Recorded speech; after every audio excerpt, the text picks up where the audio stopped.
Voilà, chers élèves, on continue toujours avec les fonctions par rapport au nom. Donc, après avoir vu ou bien rappelé la fonction épithète, maintenant on passe à la fonction, la deuxième fonction qui est aussi importante pour les expansions du nom et du groupe nominal. Donc, il s'agit du complément du nom. Donc, et le complément du nom, on le sait très bien, vous le savez depuis les années précédentes, que c'est une fonction qui permet de compléter le nom en disant qu'elle complète le nom, c'est-à-dire elle ajoute des précisions et elle détaille davantage le nom. On a une idée plus claire sur le nom. Et cette fonction, elle peut être exercée par plusieurs euh, natures. D'accord? Alors, dans ce cas, on veut dire que le complément du nom, il peut être un nom ou un groupe nominal, comme dans l'exemple qu'on a vu dans le texte, vous avez dans le texte, c'est des yeux d'un bleu clair. Voilà, d'un bleu clair. D'un bleu clair, c'est ce groupe nominal, bien sûr, il complète le nom yeux, des yeux. Donc, c'est un complément du nom.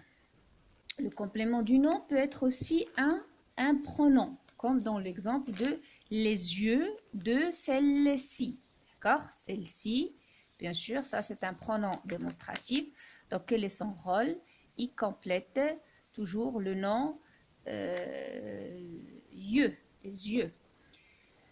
Il peut être aussi, le complément du nom toujours, il peut être aussi un adverbe, comme dans l'exemple un enfant d'autrefois, bien un enfant d'ici. Donc d'autrefois, autrefois, vous le savez très bien, c'est un adverbe. Et là, nous l'avons employé dans un complément du nom pour compléter le nom enfant. D'accord? Le complément du nom peut être aussi un verbe à l'infinitif, comme dans l'exemple le plaisir de lire. Voilà, lire, on a un verbe à l'infinitif ici, qui fait partie du complément du nom, qui complète le nom plaisir. D'accord? Comme il peut être une proposition subordonnée relative. Et je précise ici que la subordonnée ou bien la proposition subordonnée relative, on va la voir toute seule ou bien on va la traiter toute seule dans la suite de cette leçon, bien sûr, dans les fonctions par rapport au nom. Donc la deuxième partie ou bien la troisième partie de la leçon, donc on va traiter dans cette troisième partie, on va traiter en détail la proposition subordonnée relative qui est un complément du nom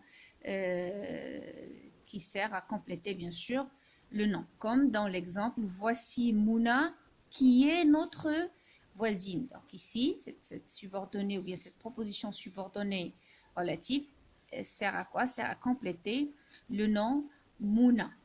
D'accord? Et le complément du nom est souvent, ça vous le savez, vous devez toujours garder cette information dans la tête, il est souvent introduit par une préposition. Ça, c'est d'une manière générale. Parfois, il suit directement le nom. C'est pas très fréquent, mais des fois, on peut le trouver. Comme dans l'exemple, j'ai acheté un stylo plume. Ici, plume, ça, il complète ce nom, il complète le nom stylo.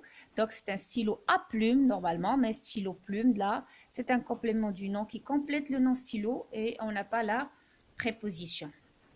D'accord? Et on sait très bien que le complément du nom, contrairement à l'épithète, il suit toujours le nom. Donc, il ne se place pas devant le nom, il vient toujours après le nom. Et puisqu'il s'agit d'une expansion, bien sûr, le complément du nom peut être supprimé. On peut garder le nom tout seul en supprimant le complément du nom. Voilà. Et avant de terminer cette première partie de la leçon qui était consacrée à l'épithète et au complément du nom, je vous invite bien sûr à lire et bien lire à la maison la règle que vous avez sur votre texto, page 322, la précision, pardon, donc dans laquelle on précise et on parle de tout ça. Vous le voyez, voilà, donc nous avons on a la fonction épithète, la nature. Bien sûr, nous l'avons traité. On a dit que l'épithète, il peut être un adjectif qualificatif ou bien un participe. La place de l'adjectif, c'est déjà traité. On a dit qu'il peut être placé avant ou après le nom. Et on a on a fait une remarque pour l'adjectif qualificatif. L'adjectif qualificatif n'exerce pas seulement la fonction épithète, il a d'autres fonctions. Et on a déjà vu la fonction attribut. Et il y a aussi la position qu'on va voir dans la suite de la leçon, qui est aussi une fonction qui a un rapport avec le nom. Bien sûr, vous allez voir dans la deuxième partie les fonctions, ou bien la fonction complément du nom et les différentes natures de cette fonction. Et on vient de le voir, que le complément du nom, il peut être un nom, un groupe nominal, un pronom, un adverbe, un verbe à l'infinitif, une proposition subordonnée relative, ou bien une proposition subordonnée conjonctive. D'accord? Et on sait de quoi il est constitué le complément du nom. Il y a toujours une préposition suivie de ces différentes natures dont on vient de parler. Et on le sait, il se place après le nom. D'accord? Et dans la troisième partie, il y a une précision qu'on sait très bien, que vous savez très bien, c'est les expansions du groupe nominal. Dans les expansions du groupe nominal, on tient à dire ou bien à préciser le rôle des épithètes et des compléments du nom. Et on le dit comme conclusion que l'épithète et le complément du nom apportent des informations sur les noms. Ce sont des expansions du nom. Ils permettent notamment de développer des descriptions, bien les descriptions, et où nous l'avons vu, lorsqu'on a traité la description, on a dit que parmi les fonctions utiles dans les descriptions, ce sont les épithètes et les compléments du nom. Alors, les expansions peuvent se cumuler pour préciser davantage le nom, c'est-à-dire qu'on peut employer pour un seul groupe nominal ou bien un seul nom, on peut employer plusieurs expansions. On peut trouver le nom avec l'adjectif épithète, avec le complément du nom, dans le même groupe nominal ou bien dans la même phrase. Voilà. Et donc, je vous incite, s'il vous plaît, à écrire cette règle sur votre cahier de leçon, en écrivant la date d'aujourd'hui, le titre de la leçon et bien sûr, grammaire.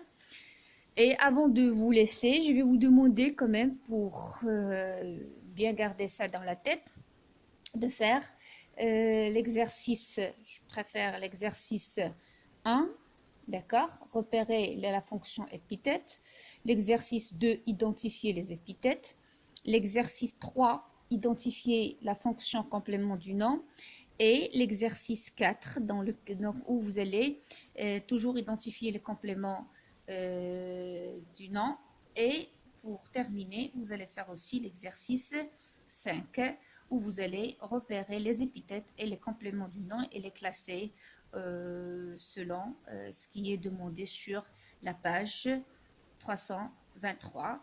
Et je tiens à préciser que pour ces exercices, on va programmer une petite séance dans laquelle on va voir les corrections. Bon courage, bonne chance et au revoir.